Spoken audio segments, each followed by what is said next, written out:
pagi. Namo Sanya Budaya, Namo Budaya. Saya mau minta tolong. Enggak, bukan itu. Ini boleh maju dikit nggak? Soalnya ini anginnya kencang sangat. Iya, saya sama AC nggak gitu. Boleh taruh sini aja kan? Ya, taruh sini aja. Terima kasih. Ibu kalau mau pindah sana boleh. Soalnya anginnya kencang. Ini bangunnya ya. Sehingga sama ya. Santai dulu ya. Relax. Kita habis mencapai zona berapa tadi? Zona 4 ya. Nah, ini kan lebih keren. Tetap dingin sih, tapi nggak apa-apa. Jangan ditutup itu nanti apa? Gimana, udah gatal? Serius apa? Baik. Yeah. So how do you feel? Good? Fine? Safe? Rumah, mobil aman? Ya, baik ya. Pertama, selamat datang di Asrama. Takut salah nyebut. Sama kita. Ada yang tahu artinya? Ketahuan kita member. Kalau udah platinum member, VIP member harusnya bisa tahu arti. Ada satu wihara di Jakarta. Dekat sini juga ada di Kosambi, namanya Wihara Kesejahteraan. Pernah dengar? Jadi sama Bante Widara Wimala itu nama wiharanya dikasih nama Wihara Kesejahteraan. Ini sama kita. Sama kita. Mau bicara jangan diundang lagi ya, soalnya lupa nama wihara. Baik. Ada yang baru pertama kali datang ke sini? This is your very first time to be here now? Ada? Ada? Oh, selamat datang.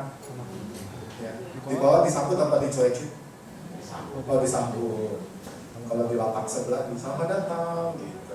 Kayak di wihara ya, tahu sendiri lah ya. Oke, kita sampai jam berapa kalian? Lagi foto saya.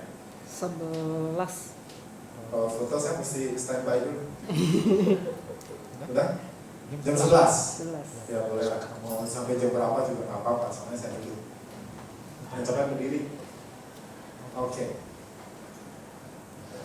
Saya kalau di foto memang saya harus standby ya Bapak. Karena dari banyak pengalaman kalau di foto tanpa pemberitahuan hasilnya tidak seindah hasil ini. Betul kan? Cewek-cewek tahu kalau mereka foto mesti ada hitungan kan? 1 sampai 3. Udah gitu mesti dari sisi yang mana? Ya.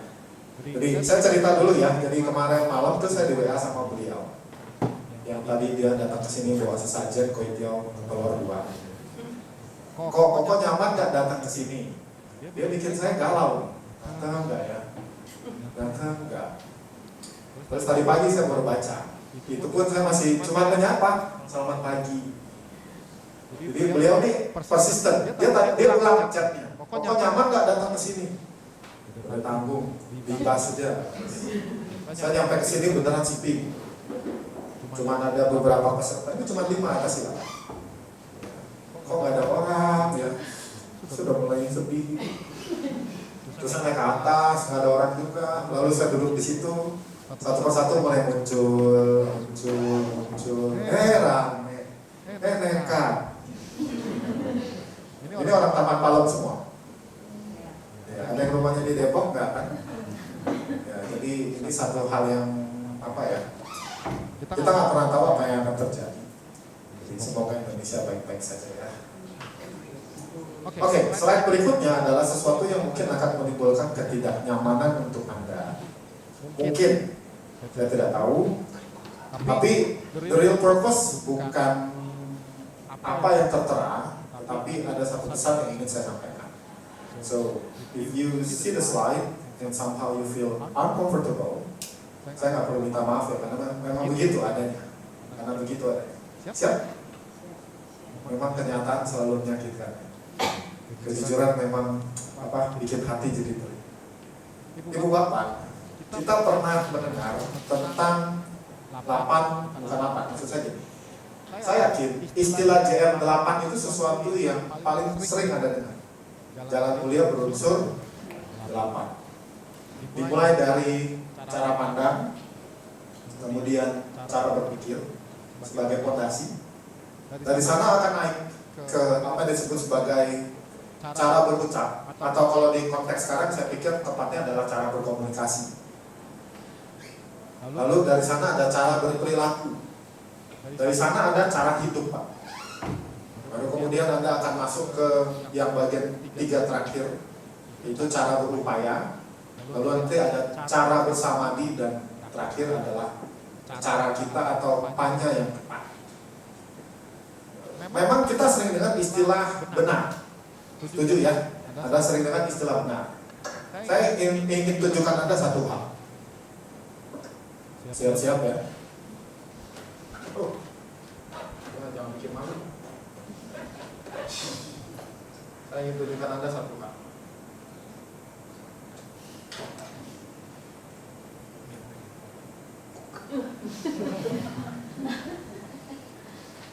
Salah nggak? Salah. Nggak boleh berceramah pakai kacamata hitam keren gitu. Boleh? Oke, kita voting dulu ya. Siapa yang bilang ini salah? Tadi ada suaranya. Suara-suara gaib. 1, 2, 3, 4. Siapa yang bilang tidak?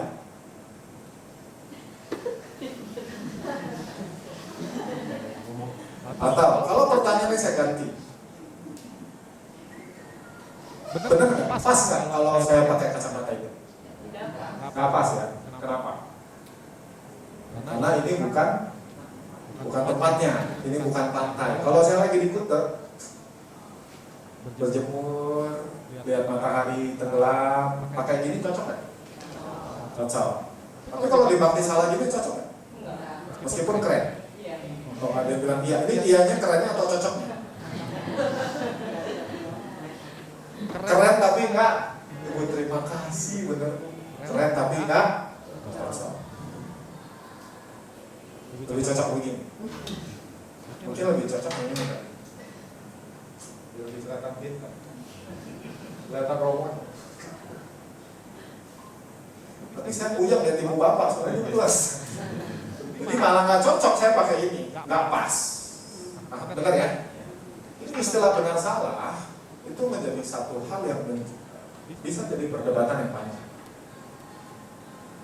Benar atau salah. Tapi pas, tepat, itu bisa kita sesuaikan dengan konteks dan kondisi. Sama seperti apa yang sedang terjadi 2 hari ini. Kita review sedikit ya.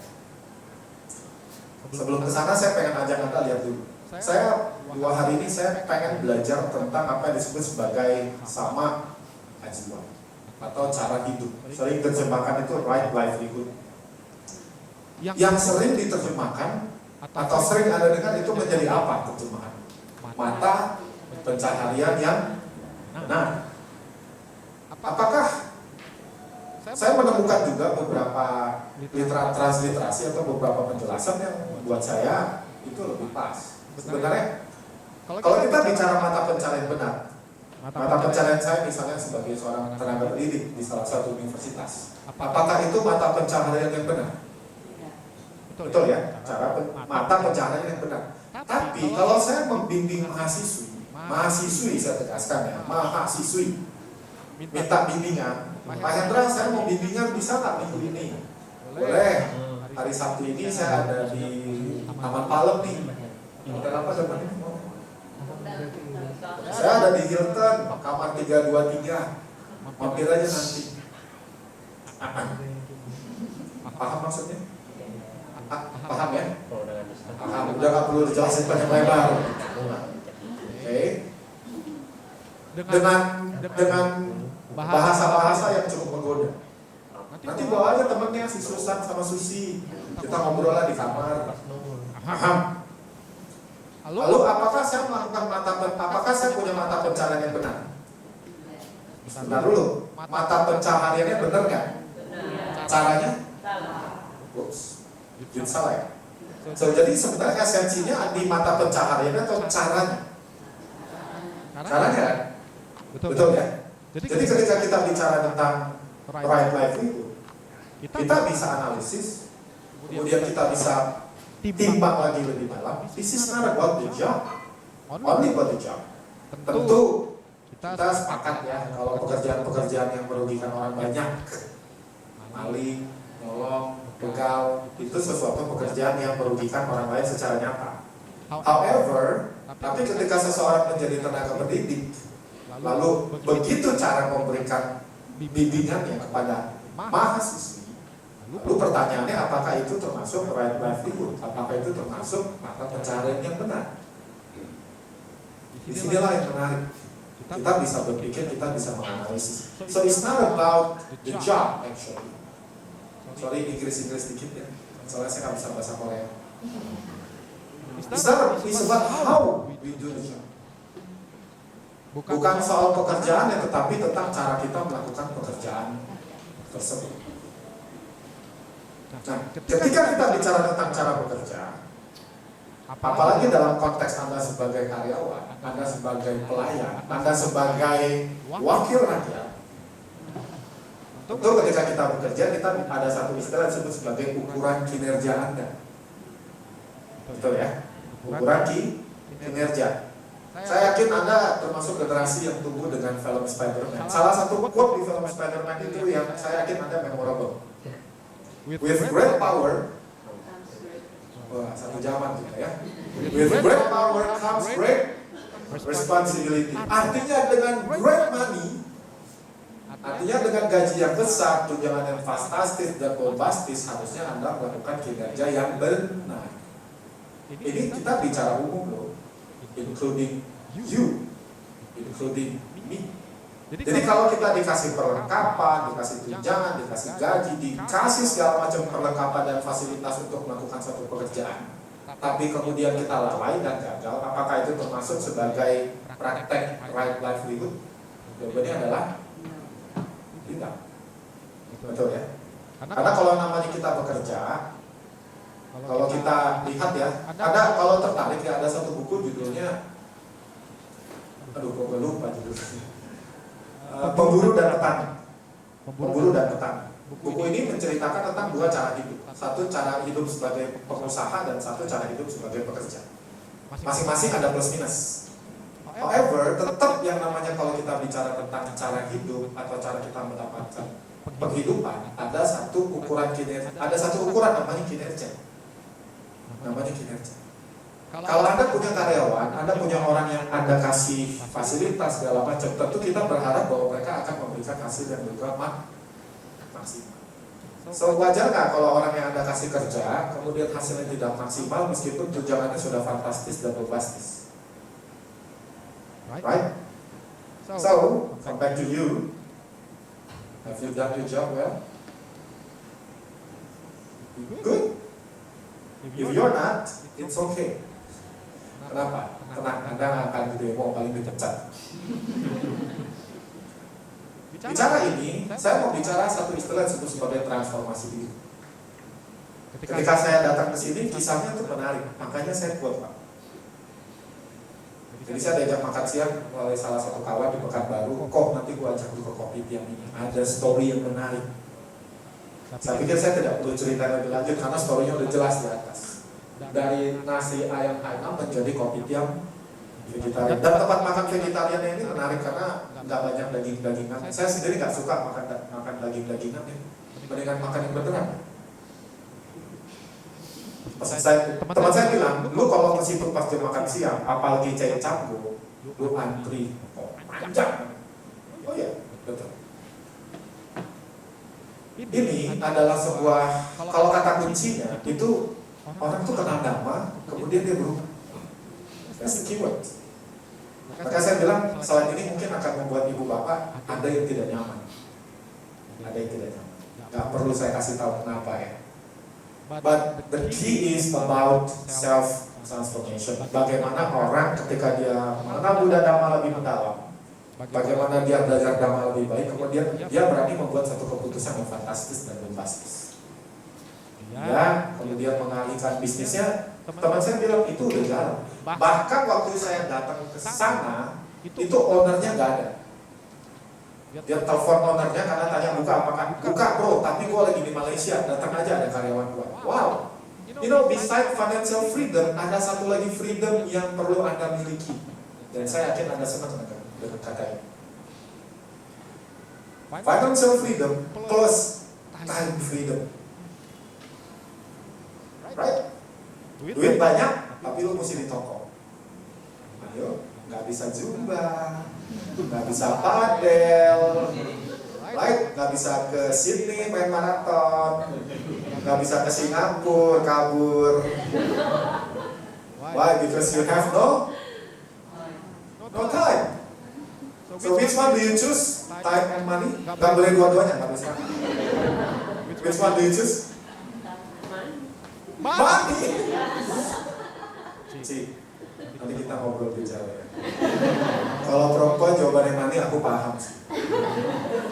Ya, saya paham. Saya pernah punya pacar yang gunting rambut 5 juta. Yang gunting rambut, gue yang stres. Untuk mantan ya.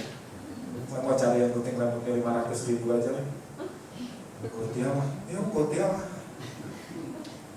Aduh, sekarang mau topik Gotia katamu. Setahun 2 kali lagi cap dia. So, ya. Sebenarnya saya hari ini mau bicara agak panjang tentang kinerja. Tapi saya takut ngerempet ya. Tapi sedikit lah biar ibu bapak tahu. Ya, pasti lagi ngikutin berita ya. Ya, muncul tuh di TikTok, Anda tahu tunjangannya berapa, gajinya berapa, dapat apa aja. Tahu nggak kalau dapat pensiunan? Dapat uang pensiun? Nggak banyak sih, tapi kerja 5 tahun dapat pensiun, gue juga mau. Tapi itulah hidup. Dan satu kata kunci, ada satu trainer tentang emotional intelligence yang hari ini dia posting bagus sekali. Kata kunci adalah tentang kecerdasan emosi. So, bagaimana seseorang itu mampu, capable untuk bisa melihat situasi dan merespon. Belakangan ini kita tahu ya, ada banyak hal yang menyusahkan kita sebagai orang, sebagai rakyat kecil. Ada yang rekeningnya kena blokir? Kena juga. Saya langsung cek tuh, saya punya rekening digital untuk tidak kena blokir. Duitnya tak banyak, digitnya cuma 6. Tapi kan tetap aja 6 belum 8 kena. Tetap aja itu kan kita jadi susah. Belum lagi ada komentar tanah kalau tidak dipakai dirampas rakyat. Kemarin ada menteri yang wakil menteri ya ditangkap KPK dan segala sebagainya. Ya semoga aja kondisi-kondisi seperti ini bisa segera berakhir. Kenapa ibu bapak? Karena salah satu hal yang penting kalau kita mau memantik atau karma baik kita berbuat itu kondisi yang damai. Saya kasih Anda sebagai contoh yang super ekstrim ya, super ekstrim. Indonesia pernah dijajah Jepang ya? Berapa tahun? Kita belajar di sejarah 3,5 tahun. Kalau di penjelasan di Abhidhamma itu dijelaskan, kalau seseorang itu lahir dengan paras yang cantik dan bermanusia paras cantik, dia punya potensi karma baiknya lebih cepat berbuah. Tapi ada satu kondisi lagi, waktunya harus tepat. Bayangkan kalau seorang perempuan lahir dengan paras cantik di zaman penjajahan Jepang, pas nggak waktunya? Jadi apa? You know lah ya, nggak usah diceritain. Jadi supaya potensi-potensi karma baik kita bisa berbuah, negara ini butuh kondisi yang baik. Kalau mau harap dolar 10.000 udah nggak mungkin lah. It's quite impossible. Yang penting dia nilai tukarnya adalah stabil, karena itu akan menentukan langkah ke depan. So what we can do adalah kita, ya semoga dengan kumpulan kebajikan banyak orang, ya banyak hal yang bisa berubah ya. Oke. So, hari ini kita mau bahas judulnya, mungkin udah dapat, tadi kan udah ditampilin ya. Tak bisa pindah ke lain hati. Ibu bapak, kita nggak cerita move on. Kita nggak cerita lagunya Clown Project. Tahu lagunya? Aku tak bisa pindah. Berikutnya apa?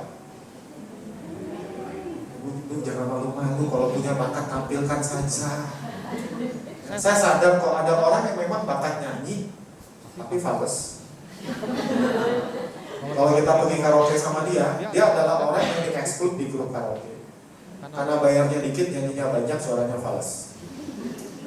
Bukan tentang pindah ke lain hati, tetapi bagaimana cara kita memantapkan keyakinan kita kepada Tuhan.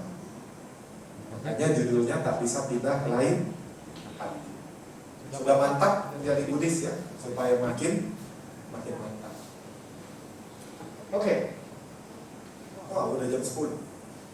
Saya minum dulu, boleh? Ini iklannya dicabut. Emang begitu, Romo? Oh, begitu. Ini karena nggak ada gelasnya, saya udah langsung.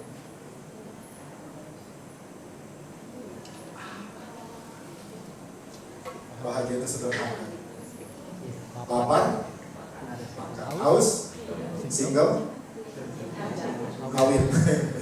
Emang segampang itu. Jadi kali ini ada 3 episode. Ini mini seri Ibu Bapak. Ini mini seri saja. Ini bukan Game of Thrones yang 8 season. Ini cuma 1 season, 3 episode. Episode pertama bicara tentang bagaimana bisa bertemu dengan Buddha Dhamma adalah suatu berkah. Di episode kedua kita akan cerita tentang logis. Dan episode ketiga highlightnya kita bicara bagaimana kita menanggapi pernyataan atau orang mengatakan bahwa agama Buddha itu berubah. Ya. Baik. Tanpa pada 182, kisah kata-katanya adalah tentang Raja Naga yang punya garis cantik. Singkat ceritanya adalah Raja Naga ini selalu memunculkan anak gadisnya, kemudian mengajukan pertanyaan. Karena si Raja Naga ini tahu siapapun yang mampu menjawab pertanyaan tersebut dengan baik, maka seorang Buddha sudah muncul. Dan ada satu orang pria ya, yang sebelum melewati jalan ini itu ketemu Buddha. Buddha kemudian menjelaskan cara menjawab pertanyaan tersebut. Bapak Ibu boleh cari ya, itu sudah referensinya lengkap tuh di Dhammapada 180, syair ke 182. Kata-katanya Anda bisa baca sendiri. So the point is bahwa hari ini ketika kita bisa berkesempatan mengagungkan Buddha, namo tassa bhagavato arahato sama sambuddhassa, saat itu semua adalah pujiannya. Di situ merupakan satu kesempatan yang langka dan jarang. Karena kemunculan Buddha itu sangatlah sulit. Sesulit apa? Sesulit apa? Kalau kita merujuk ke bukunya Mingun Sayadaw, Riwayat Agung Para Buddha, di situ penjelasannya adalah ada 4 asankya dan 100.000 kalpa. Asankya itu artinya tidak terukur, tidak dapat diukur. Pernah dengar istilah kalpa? Yang artinya satu masa waktu yang sangat panjang. Seberapa panjang? Seberapa lama? Inilah yang membuat agama Buddha itu keren. Karena the way Buddha taught the Dhamma itu sangat-sangat efektif. Saya menemukan beberapa penjelasan untuk membuat kita ngerti apa itu kalpa. Karena kita beda konteks. Yang Anda akan sering temukan kalau di Tripitaka itu istilah 1 yojana. 1 yojana. Lalu berapa panjang 1 yojana itu? Ada banyak referensi. Saya menemukan bahwa yang paling sering digunakan dikatakan 1 yojana itu panjangnya antara 12 sampai 14 kilometer. Supaya gampang, kita pakai angka tengahnya aja ya. Di antara 12 dan 14 ada apa? 13. 13 angka sial. Saya lahir tanggal 13. Makanya kayak gini. Setengah. So, 13 km ada penjelasan seperti ini. Bayangkan satu kubus yang panjang kali lebar kali tinggi itu 13 km. Gunung Everest berapa tinggi? Tingginya berapa Everest? 8.000 sekian ya. Kita buletin aja 9 kilo. Berarti masih ada plus 4 km. Kubus ini lebih tinggi daripada Everest. Dan ceritanya juga beda-beda. Ada yang menjelaskan bahwa di dalam kubus tersebut ada biji lada yang diambil keluar. Ada juga yang teorinya adalah biji ladanya itu dimasukin ke dalam. Either way is not a problem. Saya lebih senang membayangkan biji lada itu dimasukin ke dalam. Cuman jangan bayangkan gimana caranya gerak, dia mesti daki gunung dulu 13 kilo terus nyemplungin. So don't expect, gak usah terlalu mesti ke detail. Karena ini cuma metafora. Jadi 13 kilometer setiap 100 tahun sekali ada orang yang masukin satu biji lada. Pernah lihat biji lada nggak?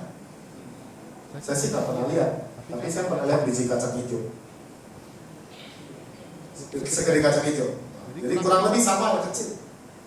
So, setiap 100 tahun sekali ada yang masukin biji kacang hijau. Lalu setelah kubus ini penuh, satu kalpa belum selesai. Satu kalpa belum selesai. Lama nggak? Lama banget. Itu cara Buddha menjelaskan. Metaforanya keren sekali. Baru muncul satu sama-sama. Tahun ini kita merayakan Waisak keberapa? 25? 69. Hari ini kita simpulkan saja, jarak antara kehidupan kita dengan Buddha Gautama itu hanya 2569 tahun. Pendek atau panjang? Ayo, pertanyaannya gampang nih. Panjang atau pendek? Pendek. Dari mana cara kita membandingkannya? 4 asentia kapal dan 100.000 dibandingkan 2.569, artinya berapa banyak biji apa tadi? Kita sepakat pakai biji apa? Biji kacang hijau aja ya, biar ada bayangan. Oke, jadi kalau setiap 100 tahun sekali, berarti kotak tadi, kubus tadi itu baru ada berapa biji kacang hijau? 25. Masih lama, bos.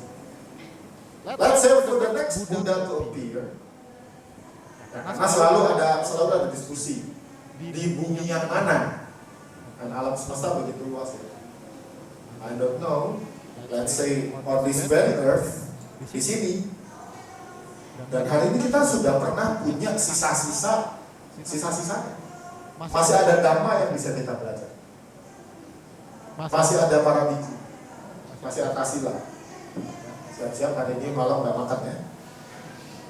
Ya, nonton TikTok nih dan sebagainya.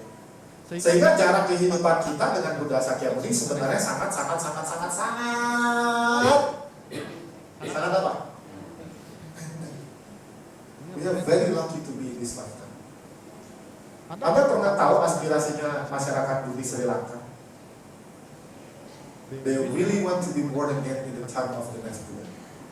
Mereka sangat berkeyakinan pengen bahwa di kehidupan berikutnya dia bisa lahir ketika ada sama sang Buddha yang hidup. Kalau kita sekarang cuma dapat apanya? Warisannya doang. Dan kita pun sebenarnya masih beruntung. Kenapa? Karena ajaran Buddha itu sempat dicatat. Dan sekarang sempat didigitalkan. Udah bisa pakai AI sekarang, bisa tanya. Ada beberapa AI yang dilatih untuk bisa menjawab pertanyaan. Sebentar lagi Dharma Dutanya musnah. Baik ya. Satu ya, jadi ini penting. Kenapa? Karena tidak mudah bagi Anda untuk bisa ketemu Dhamma. Apalagi Anda lahir di sini, di Indonesia. Saya kadang suka bercandain teman-teman Buddhis yang ireng-ireng, yang hitam, yang non Chinese. Waktu saya kecil, saya cuma mikir kalau dia Tionghoa, kalau nggak Kristen, Buddhis. Semakin kesini, oh ternyata ada yang masyarakat Buddhis yang non Tionghoa. Bisa ya. Kan lucu ya, kadang dia Buddhis, hitam, terus dia makan babi panggang. Terus kita lihat, babi mana harap buat kamu? Aku Buddha. Ikut aku. Masa dia jadi Buddha gara-gara boleh makan babi? Salah. Bukan makan babi ibu bapak. Ibu bapak nggak bisa makan babi. Nah kita nggak cerita makan daging babi ya. Kita cerita tentang orang itu bisa Buddhis, meskipun dia matanya nggak sipit, belok. Kan dulu identik ya, yang namanya Buddhis, Cino. Kenyataannya enggak.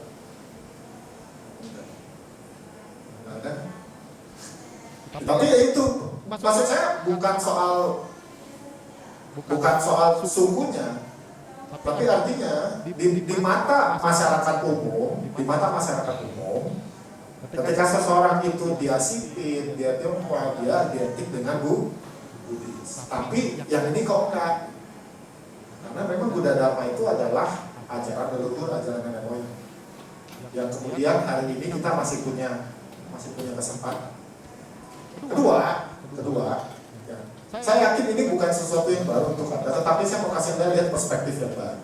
Ketika kita bicara logis, kita bicara bagaimana hidup ini sebagaimana adanya. Oke, tentu Ibu Bapak, di kehidupan kita sehari-hari, kita sangat perlu untuk mampu berpikir secara logis. I give you a story. Ini satu pengalaman yang sebenarnya cukup annoying saya.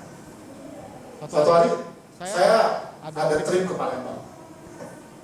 Terus di salah satu kantor, ini kantor Buddhis juga, organisasi. Teman saya bilang, kok lu ada kemana? Biasa kalau saya kemana-mana mereka suka titip barang. Karena saya punya, kalau saya terbang itu saya dapat fasilitas bisa terbang dengan bagasi itu 40 kg. Bilang, gue mau ke Palembang, oke gue titip ya. Itu ada berapa? Ada 3 dus, ya udah. Nanti Jumat pagi, gue kesini dulu, baru gue kayak kuat, gue bawa barang lu. Hari H dengan penuh semangat, gembira karena saya bisa berbuat kebajikan, saya datang ke kantor. Mana barangnya? Itu kok satu yang udah gua kirim pakai paket. Ada yang bilang, paham. Barangnya 3 dus, yang 2 udah dikirim pakai paket. Sisa 1 buat gua bawa. Ada nangkap gak? Masuk logika gak? Ibu bapak gak berpikir, kenapa dia gak kirim? Udah. Saya cuma duduk gini, bentar. Saya kalau mengulangi itu lucu. Yang gua udah lu kirim pakai paket. Iya. Kenapa lu gak sekalian 3-3-nya? Gua kasih lu berat kok. Bukan gua berat. Bukan soal gua bawa itu berat. Pertanyaan adalah kenapa lu gak kirim semuanya? Terus lu tinggal WA gua, kok kalau saya datang udah gua kirim. Udah ngerti? Ibu bapak harus cepat ngerti, kalau nggak Anda termasuk maaf yang lemot juga nih. You understand? Logically, lu pesen entah titik-titik ekspres, entah titik-titik sini, lu suruh dia datang, kenapa lu gak kasih 3-3-nya? Lu suruh gua datang ke kantor, gua mesti bayar taksi lagi ke sana, terus gua mesti ke airport lagi and waste my time. Saya cuma duduk dan saya cuma, nah sudahlah. Sometimes ibu bapak, kita berhadapan dengan orang yang tingkat intelektualitasnya itu beda sama kita. Saya nggak mau bilang lebih kecil, tapi beda. Jadi ya, apa yang bisa kita lakukan? Maklum aja. Terus kalau kita bicara logis, kalau Anda adalah pebisnis, Anda adalah pengusaha, kemudian Anda punya ada atasan, ada pencari karyawan, mau nggak cari yang bisa berpikir secara logis? Pinter. Jadi nggak logika kalau sesuatu itu terbalik itu dengan realita yang ada. Harusnya orang kalau gajinya gede, kinerjanya tinggi ya. Ini malah kabur ke Singapura. So, bicara tentang logis, maka kita akan kembali ke salah satu sutta, salah satu petikan ayat di Kesamuti Sutta yang populer banget di Buddhis. Very popular. Jadi kita diajak untuk bisa menimbang apakah ini tepat apa tidak, apakah ini baik apa tidak, apakah ini sesuai apa tidak, bermanfaat apa tidak, tercela apa tidak, terpuji apa tidak. That's the thing about being. Tapi ya, tentu kita tahu, kita sering dengar sayangnya action karena lebih cepat daripada logis. Akhirnya jadi reaktif. Ya, ini yang kemudian bisa menjadi pemicu. Lalu ada satu ayat lagi yang menarik. This is also one of my favorite quote. Ada di Antara Nikaya 5:43 ya. Di sini bagaimana Buddha menjelaskan bahwa harapan-harapan, aspirasi dan segala macam hal itu tidak cukup cuma pakai doa. Aspirasi itu tidak cukup. Kenapa? Kalau itu semua bisa didapat hanya dengan aspirasi, dengan doa, maka dunia kan tidak kekurangan. Ada satu kata kunci yang perlu kita praktekkan, yang perlu kita pahami. Effort. Tapi ibu bapak pernah berdoa, pernah punya harapan. Jelas. Pengen anaknya berhasil ya.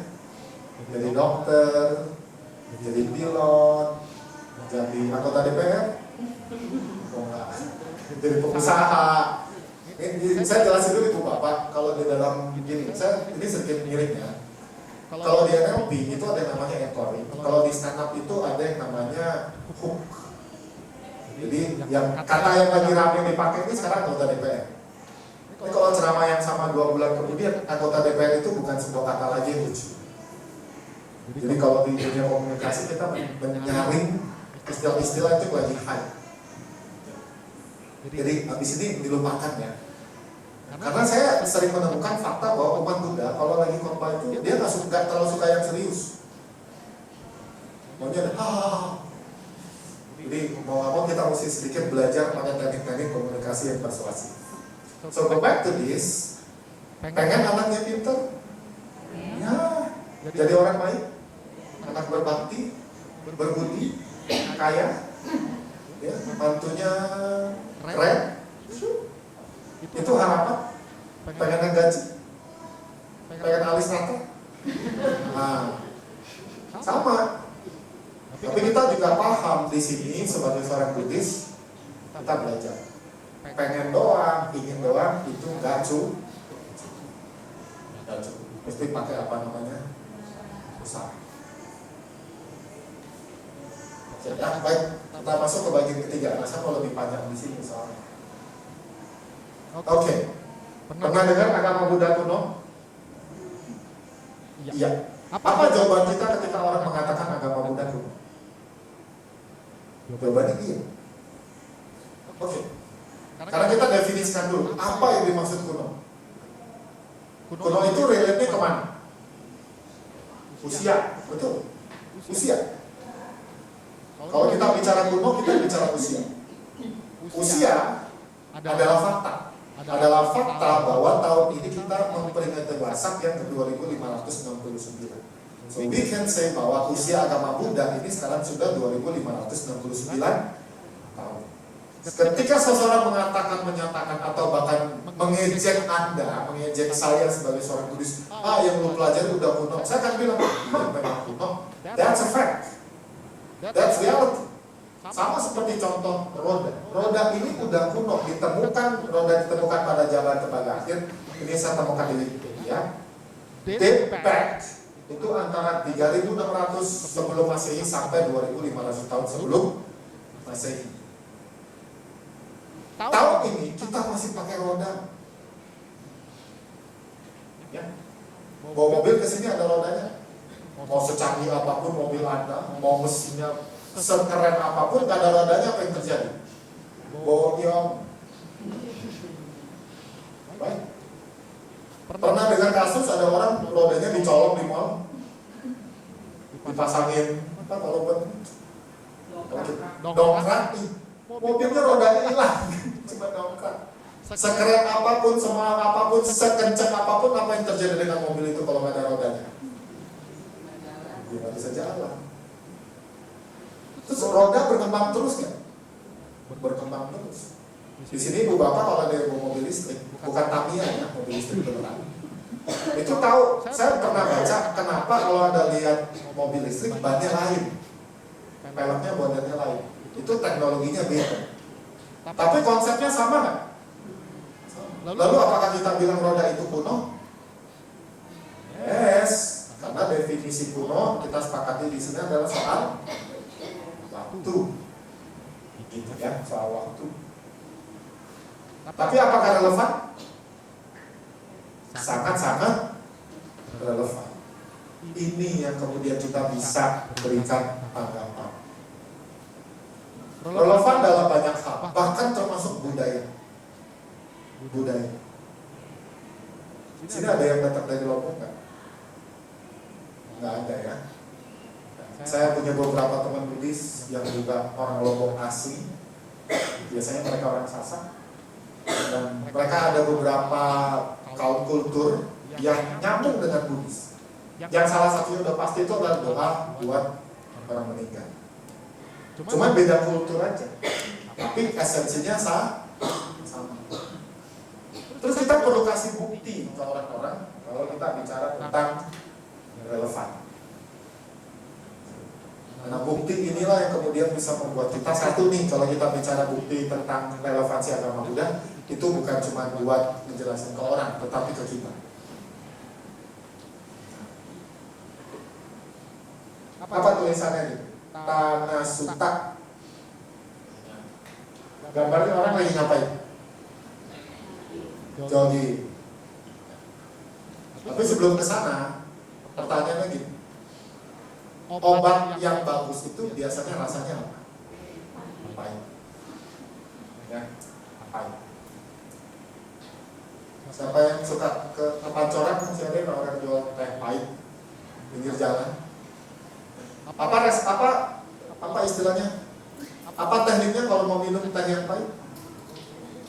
Nomor satu, jangan minum dalam keadaan panas 100 derajat ya.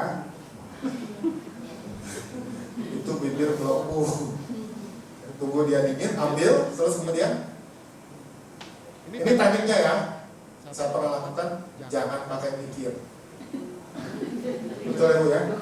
Jangan dipikir. Saya ada satu obat Chinese, teh itu namanya Yang Lau Cik. Itu saya cocok kalau panas dalam itu. Saya pernah sekali terkapar sakit di kota Rantau Perapat sama LO saya dibeliin kok minum ini kok. Ya, teh. Pokoknya pahit. Begitu gelukan pertama, langsung tuh mau muntah. Akhirnya saya bilang gelap langsung. Jadi dia kurang lebih hangat-hangat, kita masih sanggup. Pahit nggak? Pahit. Tapi pahitnya berapa kali? Cukup sekali. Jadi nggak berkali-kali kan? Satu hari 3 kali tuh. Besoknya feel better. So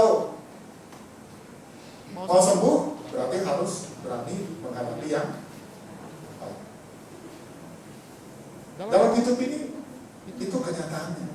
Makanya gini Ibu Bapak, ketika Buddha menjelaskan tentang eksistensi dukkha, ingat ya, apakah agama Buddha mengajarkan kehidupan dalam penderitaan?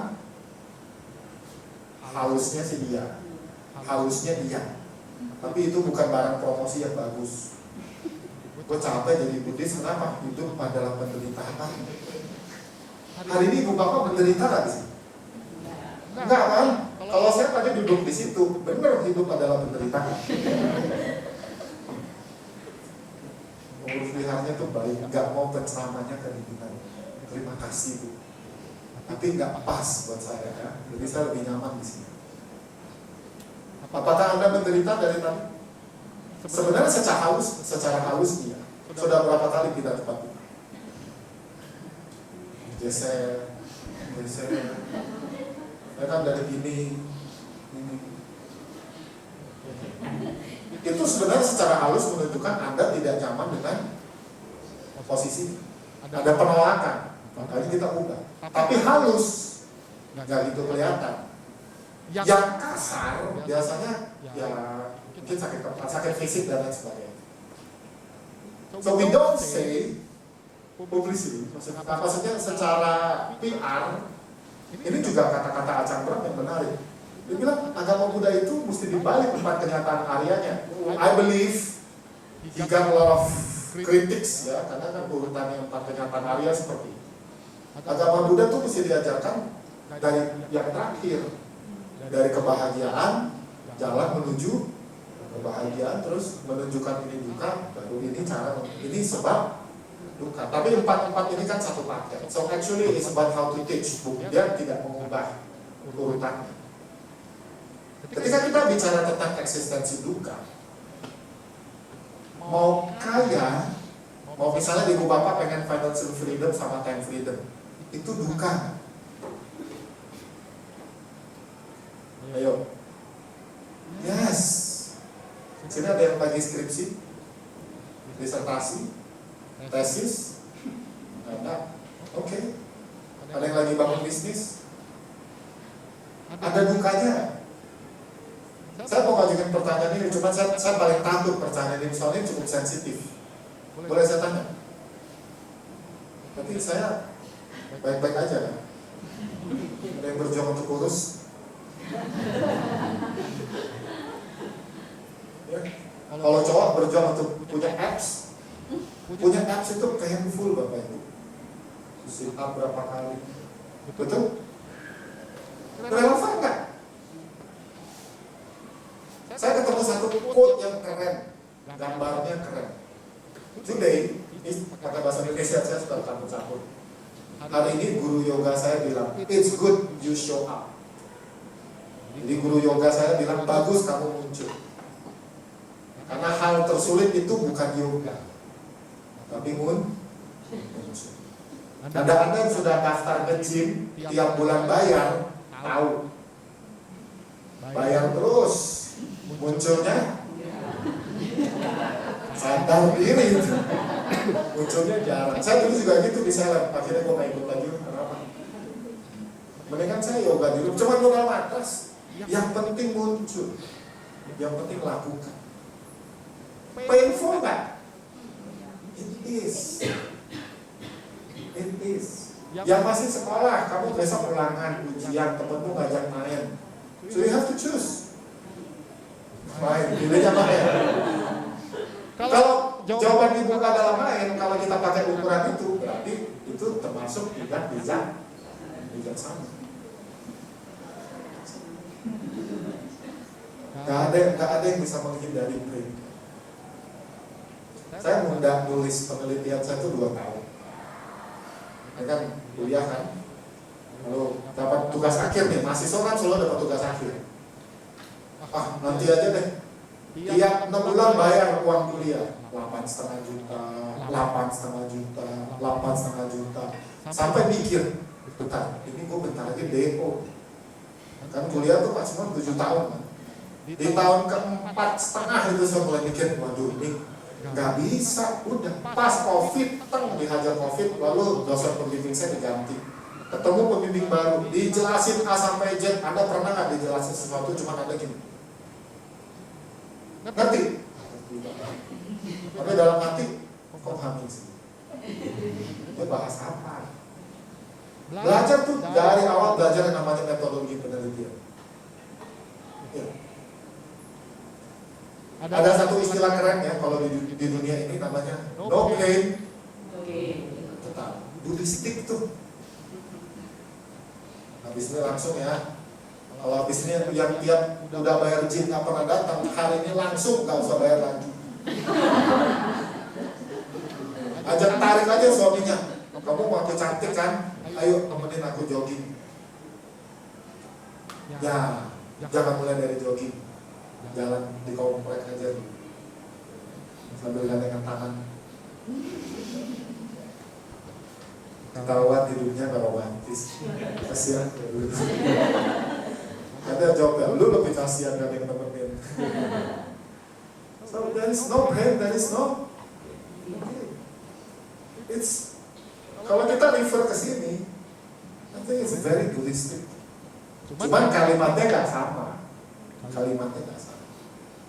Di sini kita juga ditambahkan untuk bisa merenung.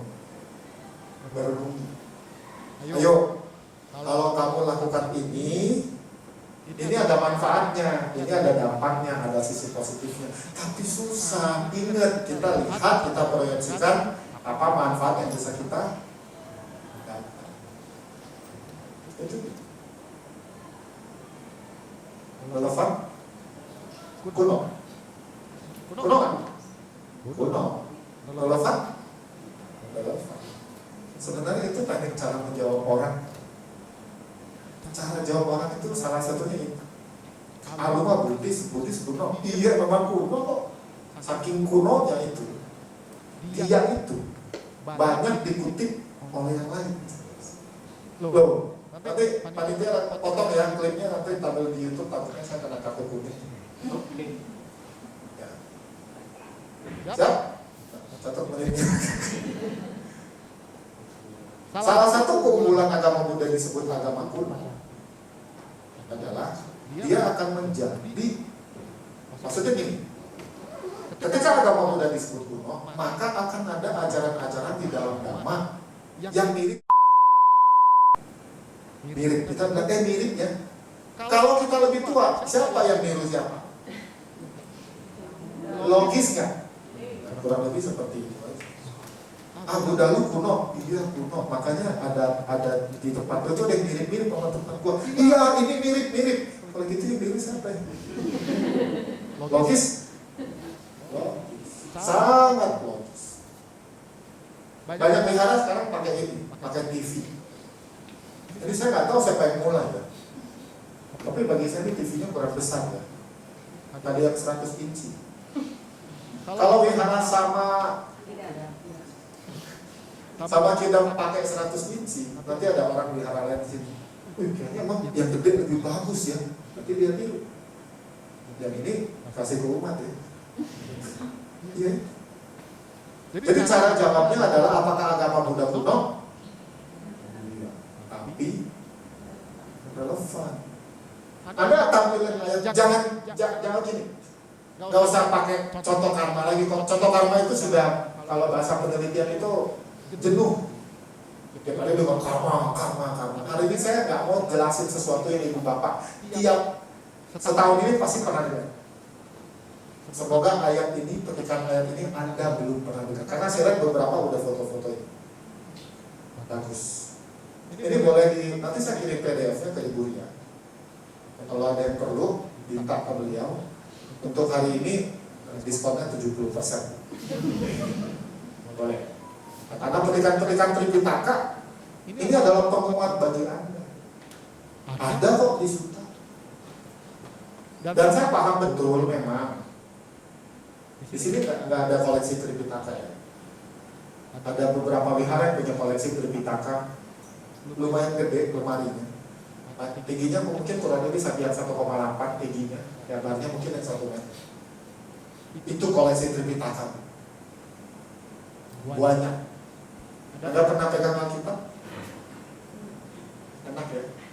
Makanya orang Buddha itu jarang buat Tripitaka. Tapi penggalan Tripitaka kita tahu. Oke. Nah, baik. Apakah pertanyaannya, apakah ibu bapak mau pindah ke lain hati? Begitu kita nyanyi dulu. Aku tak bisa pindah. Pindah ke mana? Pindah ke lain hati. Saya ada satu kawan, satu hari dia bilang, aduh gua malas lah di Buddhis nih.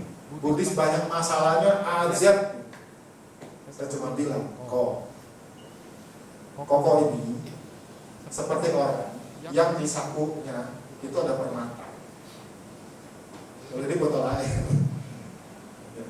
Karena biasanya kebanyakan orang, banyak yang saya perhatikan teman-teman yang aktif di Buddhis, di organisasi, mereka hanya punya permata itu di kantong jaket, tapi dia nggak tahu. Karena sibuk dengan aktivitas sosial. Sibuk ngurus organisasi, sibuk ngurus wihara, tapi jarang atau sangat jarang itu menyentuh Dhamma. Akhirnya mereka kecewa sendiri. Banyak konflik, organisasi kiri kanan depan belakang dan sebagainya. Banyak. Dia bilang, lu tuh kayak orang yang lu nggak tahu kalau ada permata di santong, lu mesti buka, lu mesti tahu. Karena dengan mempelajari teks, semakin kita buka Tripitaka, semakin kita ngobrol seperti ini, kita akan benar-benar tahu. Gila keren. Buddha Dharma itu begitu luar biasa. Bahkan nih, kita kembali ke cerita kita yang pertama yang soal kinerja ya. Boleh nggak? nyebutnya susah gitu. Saya tuh merasa bahwa teman-teman yang Kristen ini lebih enak, lebih nyaman kalau nyebut kitab sucinya. Kalau di Alkitab itu kan tulisannya apa, Injil ya, Injil apa aja itu, Markus, Matius,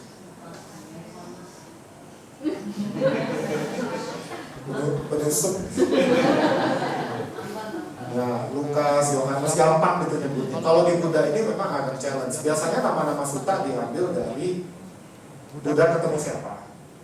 Ada istilah Kodana Sutta, Sudatta Sutta, atau satu konsep yang ada di dalam sutta tersebut. Itu biasanya nama sutta disebut seperti itu. Nah, kalau di suttanya namanya Anyana Sutta. Daptlessness, Guru Kotoa menerjemahkannya sebagai tanpa utang. Di sutta tersebut Buddha ada menjelaskan tentang 4 kebahagiaan rumah tangga. Yang nomor satunya itu adalah punya kekayaan. Yang menarik, di sutta ini dijelaskan bagaimana cara mendapatkan kekayaan. Karena ini konteksnya kan udah lama ya, ribuan tahun yang lalu, 2500 tahun lebih. Tapi esensinya mesti nyambung. Di situ ada satu kalimat yang bikin saya itu sangat-sangat senang dengan Dhamma. Ketika seseorang bekerja dengan giat, dengan keringat bercucuran di alisnya. Memang zaman sekarang kita udah nggak kerja keringatan lagi sebenarnya. Kerja di kantor kan, ya. Alis nggak, maksudnya kita nggak keringetan, cuma tinggal doang sama pantat yang capek. Dari pajak orang, hitung ini, hitung itu, begitu banyak. Allah, 8 jam duduk, mata sakit segala macam. So the essence is about working diligently. Jadi ketika Anda menerima tunjangan, menerima gaji, menerima segala macam fasilitas dari tempat Anda dikasih pekerjaan, tetapi tidak melakukannya dengan diligent, dengan rajin, dengan teliti, maka ini kemudian menjadi satu hal yang bertentangan kan? Right? There is no such thing as easy money. Tambahan lagi, di awal saya ceritain 5 perdagangan itu sengaja saya nggak jelasin. Tapi saya pernah ngobrol dengan salah satu kawan yang dia melepas salah satu bisnis yang berhubungan dengan 5 hal yang tadi. Kenapa dia lepas? Nih, gue lihat banyak teman gue, duitnya habis sama gue apa? Obat. Jadi ketika mereka mendapatkan uang dari bisnis-bisnis yang terkait dengan makhluk hidup, nanti backfire-nya adalah they spend money for health. 2. Kalau Anda sudah sakit-sakitan, can you enjoy the money? I don't think so, right? Apakah kebahagiaan, kesenangan kita bisa dapatkan dengan hal-hal yang sederhana? Yes. Pilih mana? Tidur enak, makan enak. If you have one, kalau Anda hanya punya 2 opsi, pilih yang mana? Makan enak, tidur enak? Ya, sama. Oke. Jadi hari ini kita bahas sesuatu yang bisa harapannya membantu ibu bapak untuk memperkokoh keyakinan kita kepada Dhamma. Kenapa lu Buddha? Oh, nggak gampang ketemu ajaran Buddha. Nomor 2, logis. Nomor 3, ini yang keren, relevan. Hari ini kalau lu cuma bayar gym dan nggak pernah datang, nanti lu bukan orang bijaksana. Kayak gue, cuma bayar doang. Saya zaman masih ada salat di Blade Junction, saya ikut. Karena kan di promosinya beli 1 dapat 1. Teman saya yang beli, saya dapat. Dia cuma pakai buat apa? Kalau kita ngumpul nonton di Blade Junction, gue bisa mandi dulu. Sampai saking banyak duitnya tuh. Oke, baik, terakhir ibu bapak sebagai penutup. Sebelum kalau ada sesi ngobrol tanya jawab silakan. Dan di sini di Culakamo di Baga Sutta, susah kan nyebutnya, karena kan nyebutnya pendek tadi. Cula itu pendek. Jadi Anda akan sering ketemu Maha, ketemu Cula. Di situ ada penjelasan seperti halnya menunjukkan jalan kepada mereka yang tersesat, Guru Gotama telah membuat Dhamma menjadi jelas.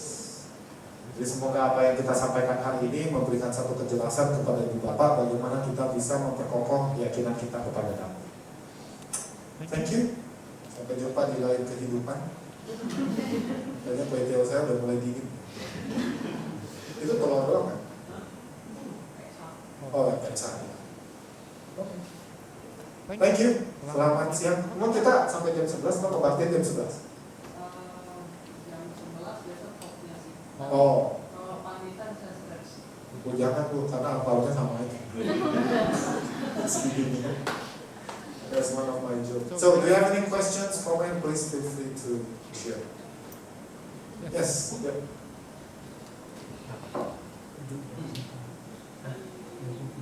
Bisa. Buat kalau di stop aja. Kedua buat baru.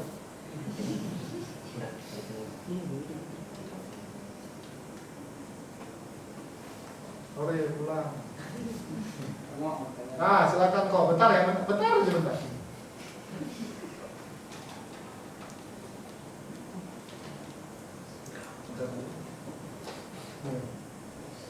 Silakan Om. Dengan susah-susah ya. Seperti kita lihat ini ada candi Borobudur gitu ya, Pak. Ya. Berarti kan dulu di Indonesia ini kan pernah jaya ada mobil. Yes. Kenapa sekarang itu jadi minoritas? Apa karena ada banyak orang baik yang baru lebih bagus? Gimana?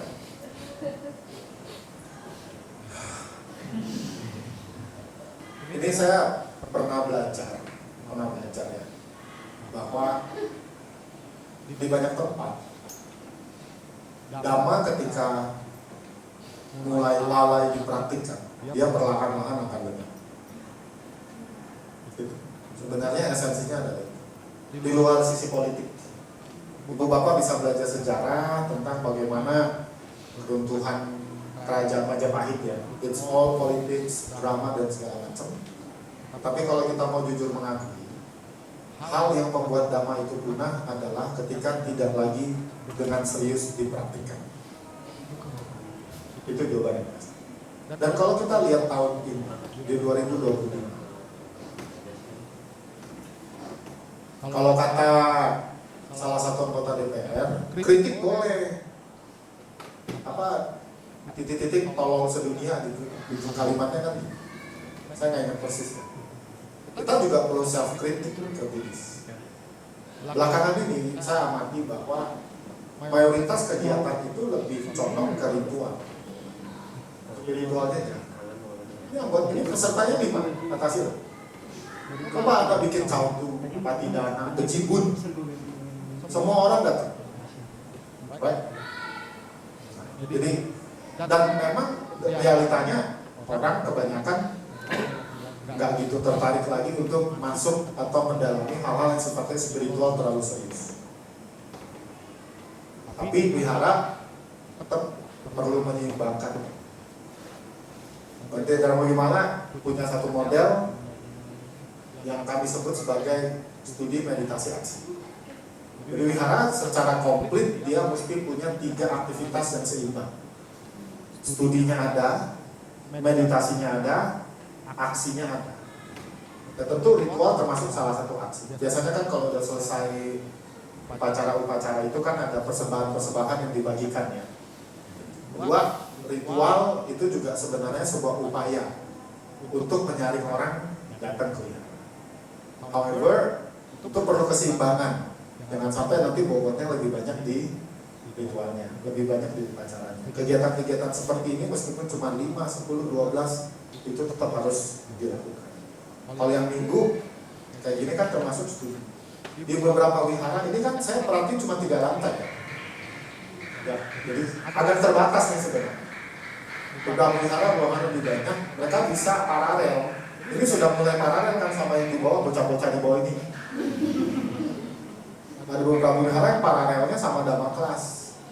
Jadi dhamma kelasnya itu 2 jam. Kan biasanya kalau ceramah seperti ini umum. Kalau di dhamma kelas bahasa doktrin. Sehingga apa yang terjadi pada masa itu tidak terulang. Dan Bapak tahu nggak berapa sih sebenarnya total penduduk Indonesia yang beragama Buddha? Enggak. Less than 3 million. Anggap aja total itu cuma 3 juta. Jadi kalau penduduk Indonesia 270 juta, kita itu nggak sampai 0,1. Jadi Anda sebenarnya termasuk barang langka. Apalagi saya lebih langka lagi. Saya harusnya sudah dapat pengawalan VVIP. Kalau ceramah dijemput pakai apa? Ada 2 foreigner di depan, di belakang kendaraan taktis. Hendrali kemana? Sama tidak. Kalau langsung di depan ada yang pakai payung. Itu kan saya barang langka. Ibu ini undang saya tuh sampai ngomong, pastikan. Saya tadi pagi bilang hampir batal. Dan ternyata jadi juga. Bisa ketemu wajah-wajah baru. Sebenarnya mungkin wajah saya bukan baru buat Anda. Sudah sering lihat di mana? Udah lihat aslinya ya, semoga tidak kecewa. Itu jadi Pak, itu yang saya bisa jawab. Yang lebih parahnya Adiansa. Ada satu teman namanya Adiansa, dia itu pakar sejarah perkembangan agama. Nah, kalau dia ngulas sejarah itu, wah, keren. Nanti kapan-kapan udah Adiansa. Kalau saya ini alirannya Mahayana. Kalau Mahayana. Ada Theravada, Mahayana, Vajrayana, Hinayana, saya alirannya Mahayana. Oke, terima kasih. By the way, satu lagi, kapan terakhir kali ke Borobudur? Sekarang Anda kalau ke Borobudur itu hanya untuk naik ke atas. Kalau Buddhis itu khusus. Nanti Anda punya jatah khusus jam 7 sampai jam 9 pagi. Itu pun kalau wihara ini sudah masuk Siori yang dari Kementerian Agama, wihara bisa kirim surat. Nanti itu mesti ada izinnya untuk naik ke atas. Free sih, tapi benar-benar menyenangkan. Saya pergi itu terakhir Februari. Itu cuma beberapa orang. Kalau saya tidak salah, saya juga ketemu beberapa teman di sini kok. Ada teman juga yang pokoknya kalau saya tidak salah ada Biku Taya juga yang kemudian naik ke atas banyak. Di Instagram saya ada, saya lagi pencitraan, lagi meditasi. Pencitraan. Jadi kalau bisa Anda sempatkan karena jauh lebih nyaman dibanding dulu. Dulu datang ke Borobudur kan ramai ya. Sekarang itu kalau pagi cuma ada nggak enaknya. Mesti pakai sendal itu beli. Dan pokoknya karcisnya udah termasuk beli sendal. 10 kali lu pergi, lu punya sendalnya 10. Bisa buka lapang. Oke, thank you. Anything else? Ya. Kan berapa? Saya jangan pakai rokok, saya rambut saya kejabrik. Silakan Pak. Nama budaya. Ini mungkin saya ingin tanya JN kapan yang ucapan benar ya, karena katanya Romo ada jelasin tentang manfaat ya.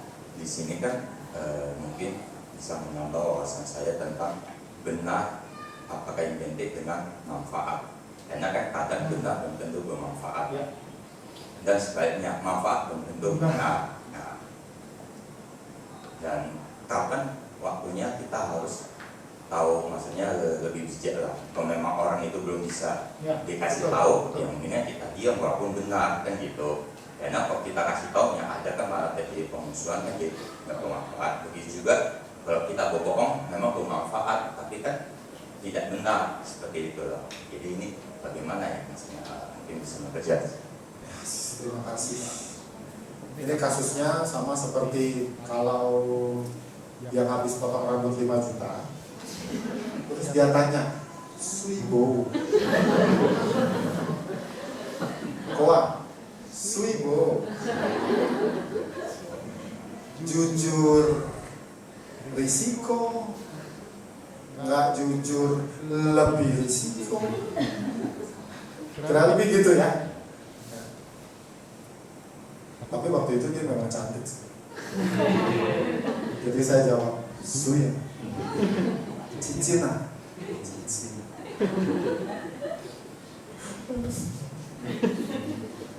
Ada satu sultan, keren banget. Sekali lagi saya lupa namanya ya. Aduh, pusing tuh Amatara Nikaya itu urutannya sampai 10 apa 12 tuh. Jadi kalau lihat ini saya tunjukin ya. Inilah salah satu hal yang menantang sebenarnya untuk para pengkhotbah. Kalau Majjhima Nikaya ini 135. Jadi boleh kita pahami sebagai suta ke 135. Kalau kamu back dulu, back. Karena ini nggak bisa di escape baru full screen. Ya.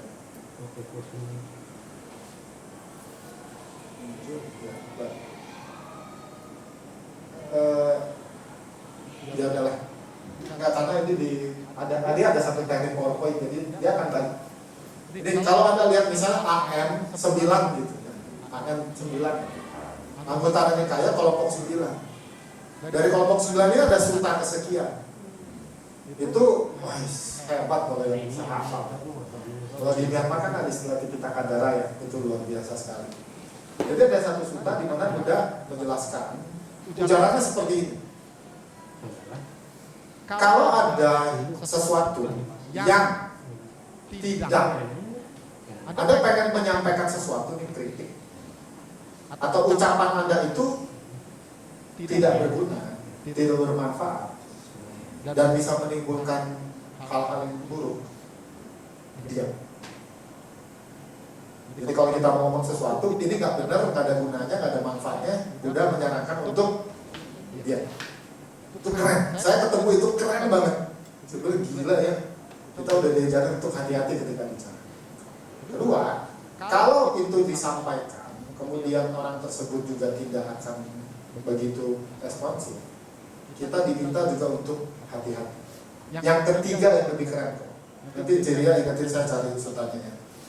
Kalau apa yang kamu mau sampaikan itu benar, bermanfaat, tapi waktunya tidak tepat, kita disarankan untuk memilih waktu yang pas.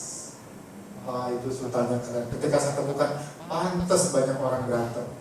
Kadang-kadang kita punya niat baik, tetapi waktunya nggak tepat. Anda tahu nggak waktu yang tepat itu apa? Salah satunya adalah quote yang diberikan oleh Venerable Choden.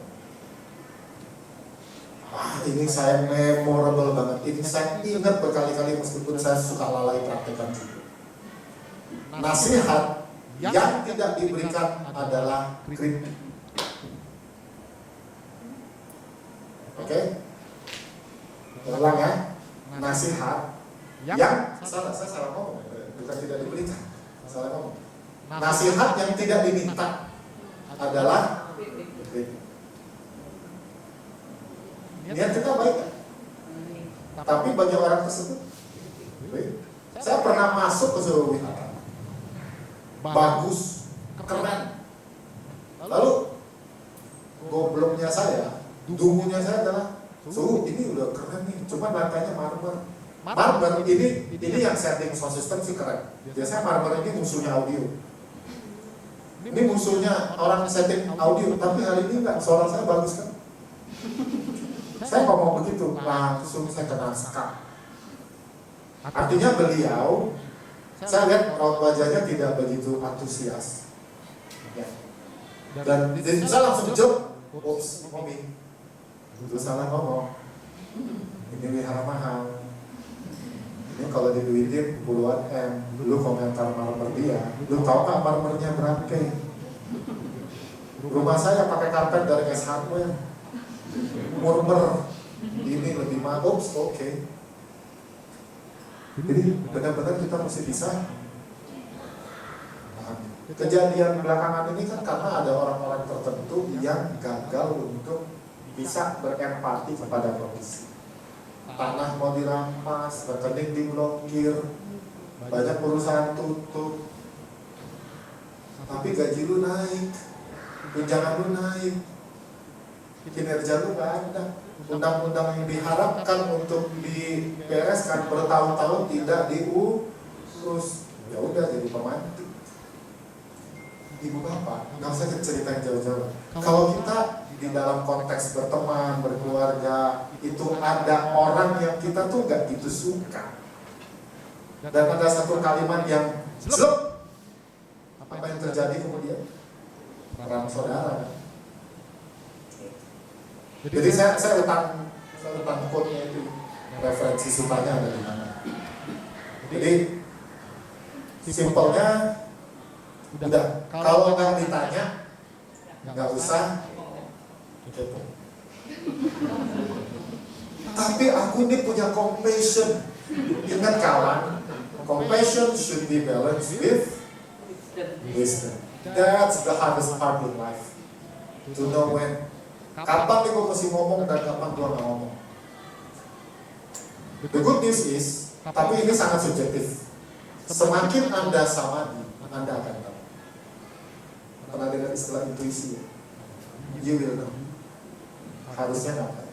Dan ini nggak bisa saya kasih formulanya, karena balik ke semua praktik kita saya.